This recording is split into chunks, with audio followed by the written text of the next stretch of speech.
On tonight's CTV News, designs are released for the new bus exchange. Labour leader David Cunliffe visits the waterlogged residents of Lyttelton Street, and across the city the clean-up continues.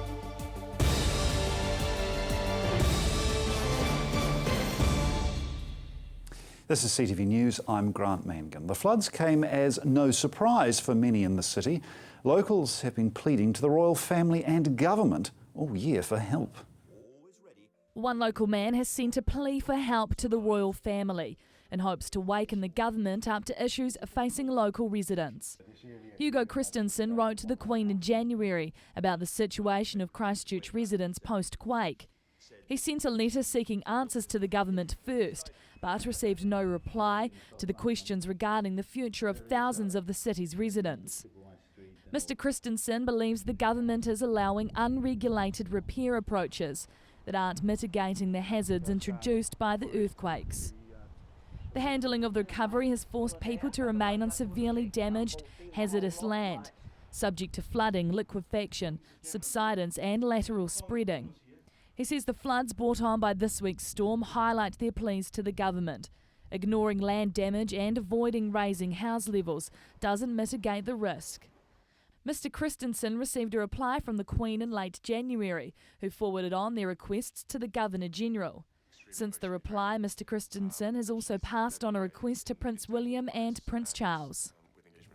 Designs for one of the 17 anchor projects was released yesterday. The hub for the city's bus system is set to be a modern, innovative design catering for thousands of users a day.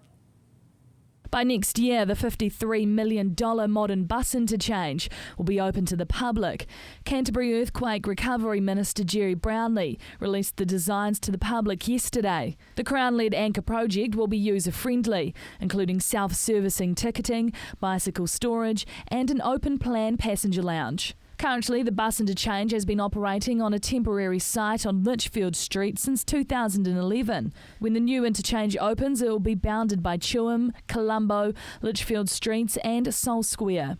Mr Brownlee says the space has been designed to help the public feel safe and comfortable while using the services. The interchange is designed to handle up to 155 bus movements per hour, and in more than 20 years' time will be used by more than 7,500 people.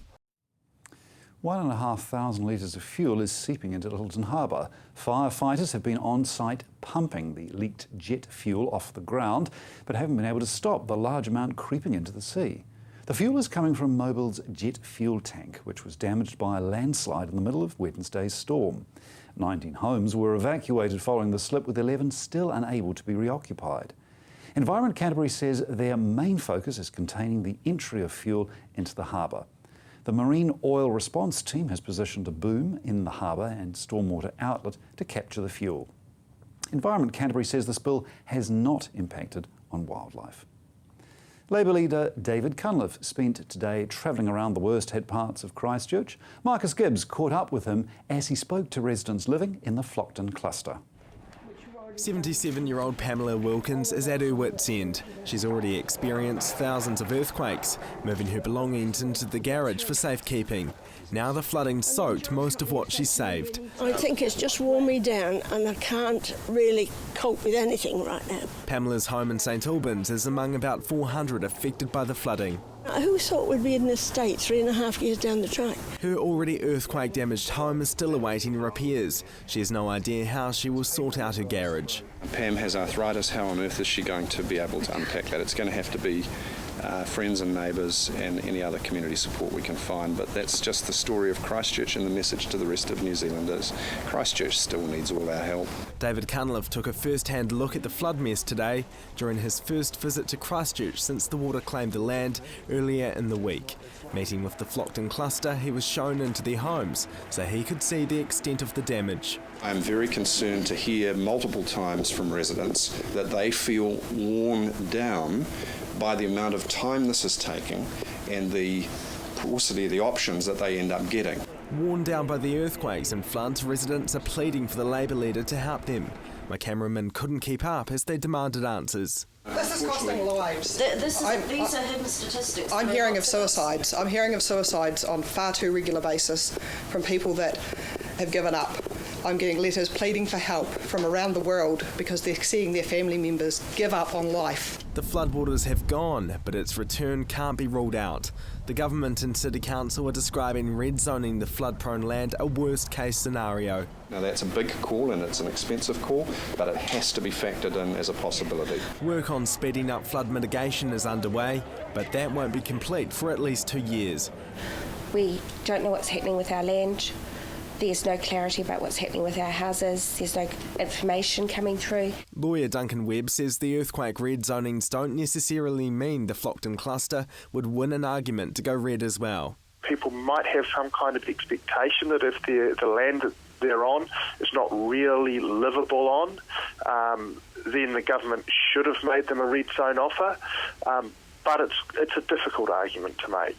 The flood-damaged land is already looking like the red zone, and as more residents pack their bags to leave, it will start to feel more like one as well. Marcus Gibbs, CTV News. Hundreds of residents around the city are faced with a huge clean-up. However, Christchurch is doing what it does best. Residents are rallying together and sending teams of volunteers to help with the workload. Pitching in to lend a hand, volunteers scattered themselves around the worst-hit areas of Christchurch to help clean up the debris. But the university's student volunteer army hasn't been met by the same response as they did after the earthquakes. We have all of the resources and we have the skill, and so now we just need the physical manpower.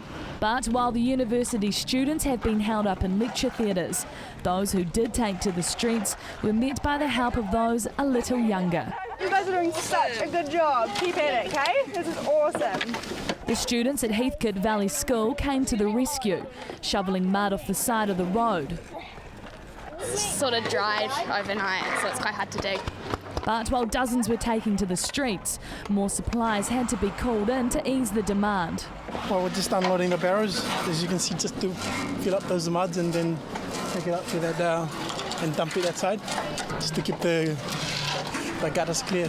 They're not the only ones helping out. 25 volunteers from the World Mission Society were also on hand in the Heathcote Valley before heading off to help the Flockton cluster.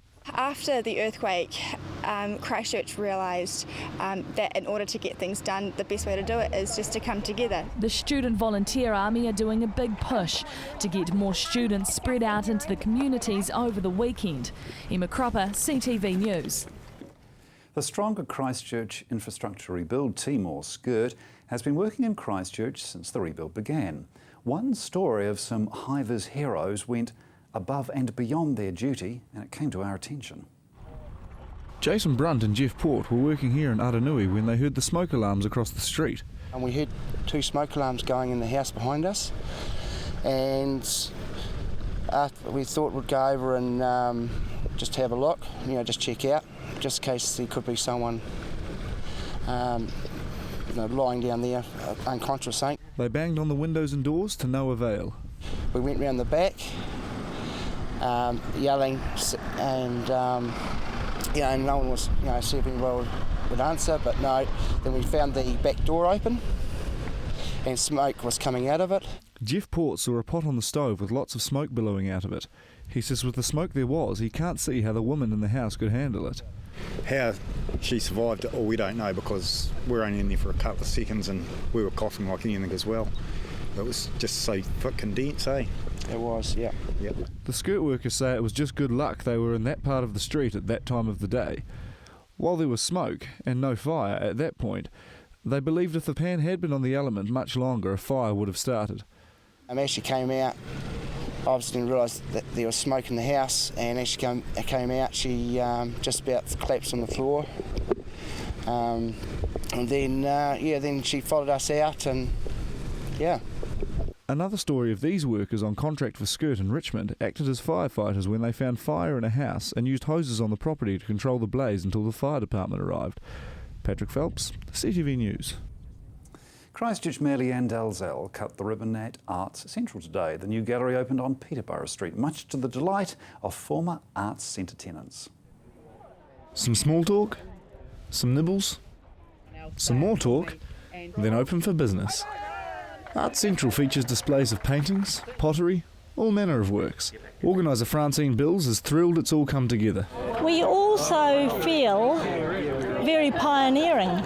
You know, we have set up in the middle of this demolition site with a view to encouraging people back to the centre of the city. Francine Bill says the design studio is also looking at setting up, along with an outdoor games area. She says she's happy with the variety of art on display. We've got wood turning, we've got a group of potters, wide range of pottery. We have a jade carver, a jeweller who makes handmade silver jewellery. Not to mention the paintings and photographs. Francine Bill says finding a building location, setting up power and telephone connections, and jumping through bureaucratic hurdles were just some of the challenges. They want it to look the part. And we have to make sure that our fit out is attractive. We want it to be really upmarket. We're not like just a craft fair. We want it to be a true top quality gallery. She says the gallery will need the support of the people of Christchurch in order to succeed. Patrick Phelps, CTV News. And coming up, Christchurch house prices reach a new high and Timaru's having problems with illegal highs.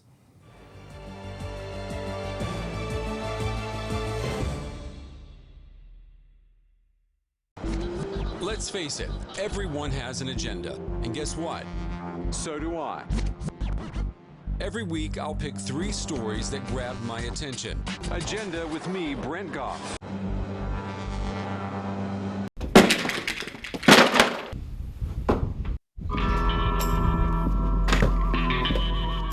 Avoid the cowboys when it comes to relocating. Trust A1 Movers, a family business since 1993 that guarantees a professional job every time. We carefully handle and wrap your valued items, ensuring they have a safe journey. Secure storage and insurance options also available. A1 Movers, the careful, caring, moving company. At Lamb & Haywood, we're committed to providing you with the very best environment at your time of greatest need. You can choose from the best facilities in Canterbury, our recently refurbished West Park Chapel, the Kerrs Road Chapel in Eastern Christchurch, or perhaps Waimana Chapel in Rangiora. However you remember, commemorate or celebrate the life of your loved one, whether it's an intimate group or a grand send-off, the choice is yours. Lamb & Haywood, a tradition of caring. Missed a show or want to watch it again? CTV is fitting in with your lifestyle. Be in control with CTV On Demand. Check out our website and follow the links. ctv.co.nz. Visit Artistic Plants today. Be inspired by our unique on-site garden displays and view our large range of topiary and hedging plants. Our friendly staff are always on hand to assist you in planning your new garden design. With a huge selection of quality plants available, you can achieve a low-maintenance, professional-look garden at affordable prices. Create your very own outdoor paradise with Artistic Plants. 187 Horsell Road, Christchurch. Al Jazeera News. International news right off the satellite, bringing you up-to-the-minute coverage of world events. Al Jazeera News, weekday mornings at 6 o'clock, right here on CTV.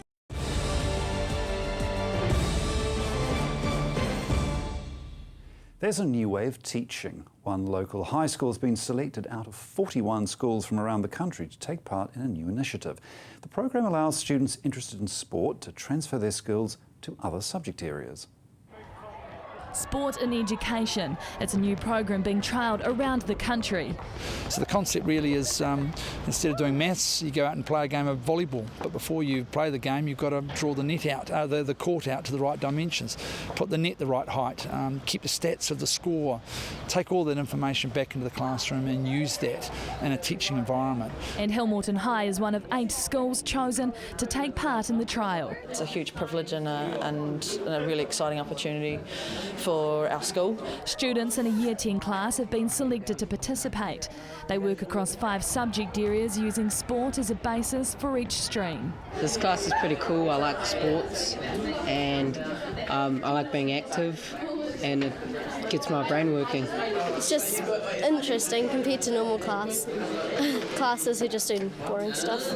It's in its 2nd year running and the project manager of the trial believes the results have been positive. We had some visitors from the UK over who run a similar project over there. They've been going a number of years now, and they were amazed at how far ahead our schools have got, particularly in the curriculum area. Students had to apply to be part of the class, but they're not chosen because of their sporting skill. This is a mixed ability class with a range of students in it, and it's also a way to show that we can change our teaching pedagogy to suit these kids, and they get sport, so why not use it as a context? The trial runs for 3 years, with the hopes of the new teaching style being adopted by more schools around the country. Emma Cropper, CTV News. Dairies selling legal highs in South Canterbury are being watched closely by police after people were illegally on-selling the synthetic cannabis to underage users. Legal highs are causing trouble in South Canterbury. 2 people have been trespassed at a Timaru shop for buying in bulk and then selling to underages. Concerns were raised about the on-selling of the legal highs at a Safer Communities Committee meeting in Timaru. The Psychoactive Substances Act came into force last July, restricting the sale of synthetic drugs. But former Mayor Janie Annear and local residents had taken a stand in the community to boycott dairy selling the legal highs before the Act passed. Since the Act came into place, 2 local dairies have sought licences to sell the legal highs. Police are maintaining a strong presence around the Stafford Street store, where the synthetic drugs are sold, with residents voicing concerns about users gathering outside at 9 a.m, waiting for the shop to open. Locals report seeing the synthetic drugs being sold over the weekends at the Royal Arcade. Currently, the Timaru District Council is developing a bylaw restricting where legal highs are sold. Farmers are good producers, but they're also good consumers. About $2.2 billion is pumped into Christchurch's economy every year from farmers and rural businesses. Farmer and agribusiness spending contributes about 1/10 of the city's total gross domestic product, the same amount as the retail sector. Lincoln University research shows sheep and beef farmers directly spent more than $80 million a year, mixed cropping more than $76 million, with dairy farmers spending $68 million. The research only looks at farmers from Selwyn and Waimakariri districts. The analysis examines spending patterns of rural businesses serving farm households and employment generated from spending. Lincoln University Trade and Economics professor Carolyn Saunders says it proves there is a link between town and country. The professor says the research didn't even factor in Ashburton district, let alone all of Canterbury, or even food processing. Sheep and beef farmers' expenditure was higher as their numbers are larger, at 53% of farmers in the Selwyn and Waimakariri districts. Dairy farmers spend most per capita in the city, $150,000 a head, with sheep and beef farmers spending $57,000 a head. It's hoped the research will go some way to supporting policymakers with decisions, particularly with redeveloping Christchurch. The next stage of the research will assess the economic impact of irrigating the Canterbury Plains. House prices in Christchurch are still climbing, but not as quickly as last year. The city's average house value is now nearly $460,000. In the past 12 months, house prices in the city have risen 11.1% according to quotable value. The valuation agency's most recent report suggests October's clampdown on low deposit home loans could be slowing growth. The trend will mainly affect first home buyers and is being seen nationwide. QV's figures show in the city values have risen 1.7% in the past 3 months. The Reserve Bank restricted bank lending where deposits were less than 1/5 of the home's value in an effort to rein in New Zealand's housing market. In Selwyn District, values rose 1.1% in the past 3 months and 9.9% in the past year. The average house price in Selwyn is now $492,192. The average house price in Selwyn is now almost $493,000. The Waimakariri average price value is nearly $400,000, a rise of 1.5% in the past quarter and 8.7% in the last year. QV valuer Daryl Taggart says values in Christchurch are now over 20.6% above their previous market peak from 2007. Mr Taggart says bare sections are still selling well as the rebuild goes on. Chris Kennedy from Harcourts, the region's biggest real estate group, says they had seen a drop in sales as there are too few homes to meet the demand. Well, still to come, the sport, traffic and weather updates.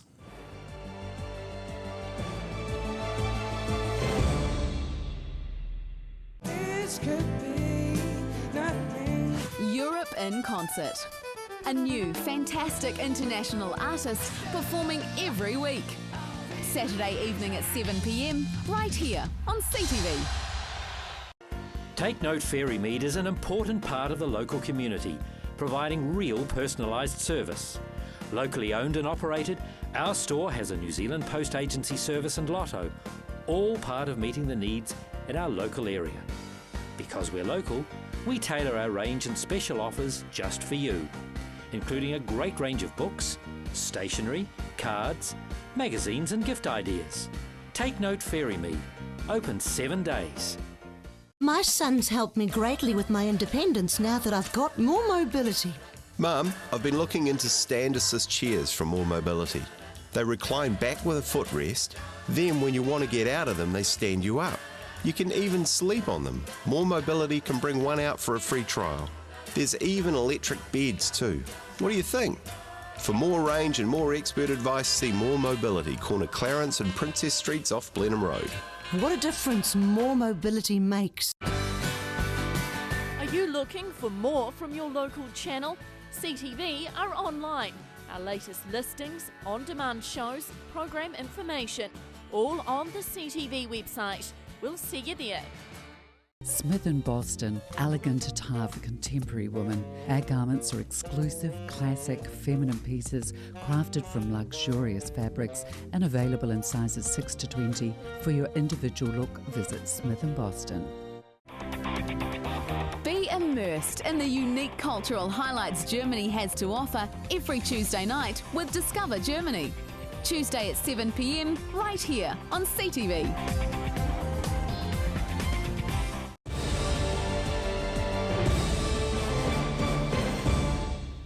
With the weekend in the end, here's a preview of the upcoming weekend's sporting action.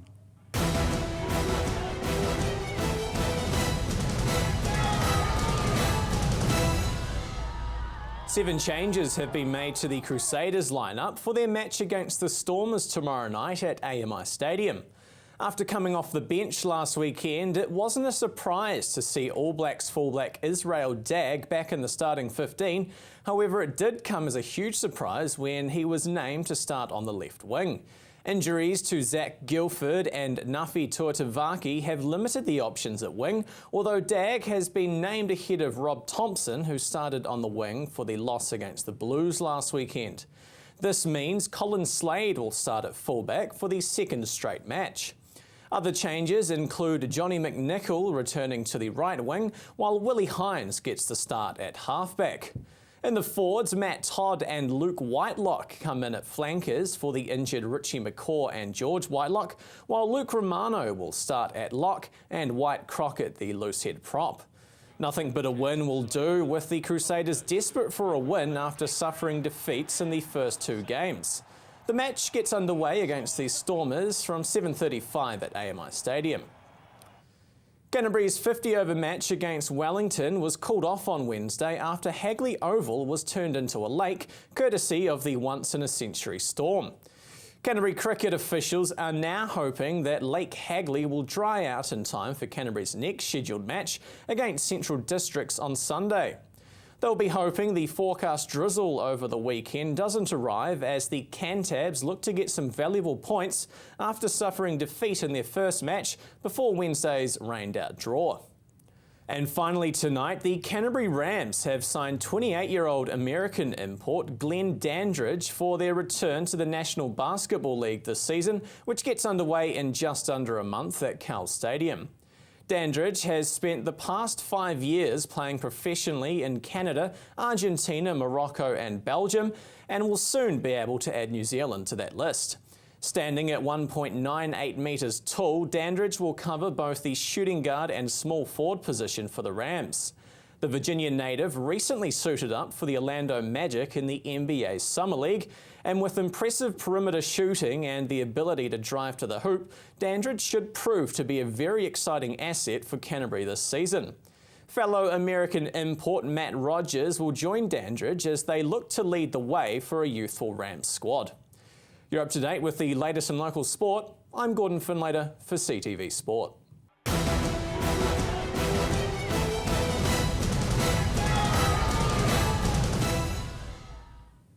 If you're driving around the central city, CTV's traffic update will assist you navigating the repairs taking place. Hello travellers, to help you plan your journey around the central city, here's an update on major roadworks which may cause delays next week. The following roads are down to one lane and will be busy through the peak hour.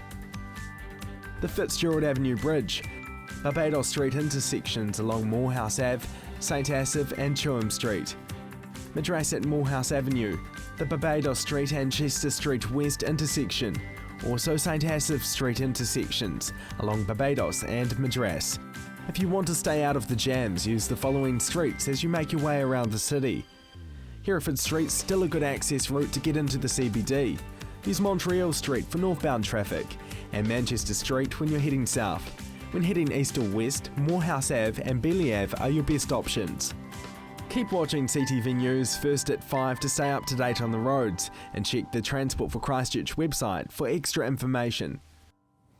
And remember that our roading updates are repeated at 7, 8, 9 a.m. in the morning and at midday lunchtime. Well, I'm off to the Cheviot AMP show tomorrow with Rob Coke-Williams, so naturally I'm very keen to see what we should expect with our regional weather. Kia ora everyone. A weakening cold front is approaching the South Island and will unfortunately decay over Canterbury tomorrow.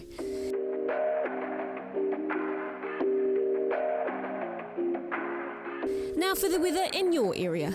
Sunny periods at first in Kaikoura, but cloud increasing during the afternoon and some evening showers may develop. Expect it to get cooler with southwesterly winds. Tonight's low 11, tomorrow's high 19 degrees. Cloud increasing during the day and southwesterly winds are set to develop. Tonight's low 11, tomorrow's high 19 degrees.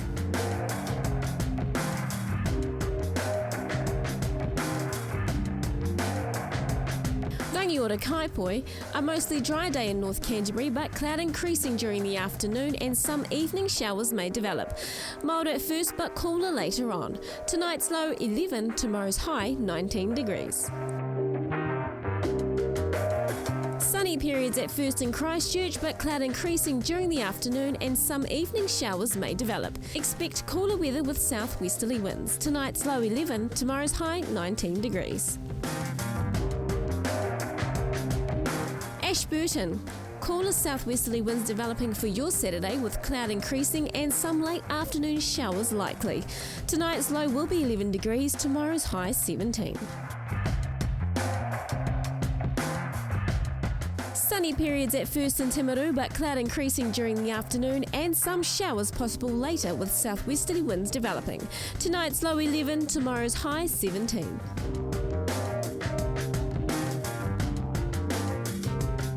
Let's take a look at other areas now. Grey skies ahead for most areas with a few showers in Greymouth. Moderate temperatures are expected, with Culverden and Darfield can both expect a high of 19 degrees.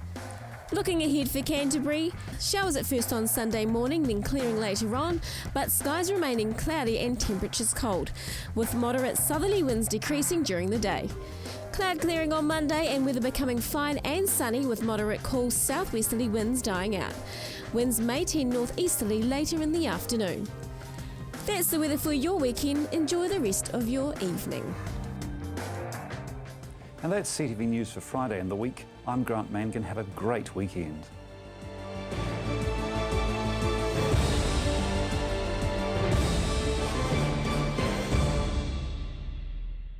Supporting local content so you can see more of New Zealand on air.